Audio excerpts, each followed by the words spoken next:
thing with Thomas Frank and what you do like about him is there's an honesty and an effervescence about him that you feel that maybe being at Brentford, you know, you can say certain things that don't carry so far, but then you go to Tottenham, you say something like it starts to feel like, whoa, what are you talking about?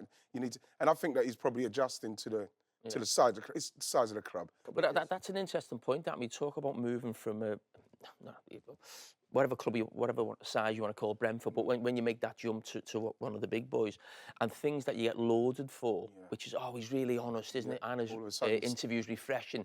EB's exactly the same at a club like that, and we'll criticise it. So there is that sort of. I think saying something like that, the reason it won't go down well is because Tottenham don't want their manager to feel as if like, oh my God, Chelsea and Man United, you've got to feel like that's where I belong. That's you're the Tottenham manager. You should be getting interviews, or that don't feel like this is like, oh, you know, unbelievable. But it will have been where he's come from. But when you're the Tottenham manager saying that right now, they won't want to hear that. No, and I think this. What about this quote? I didn't like that our fans booed at him straight after, and a few times after that. They can't be true Tottenham fans because everyone supports each other when you're on the pitch, and we do everything we can to perform. I'm fine with them booing after the match, no problem, but not during.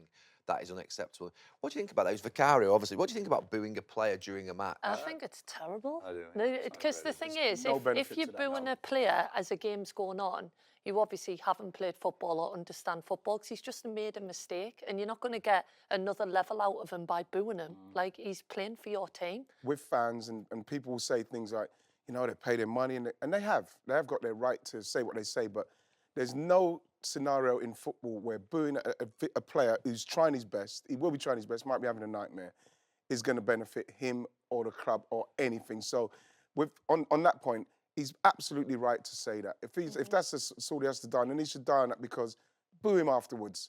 But, you know, help him through the game.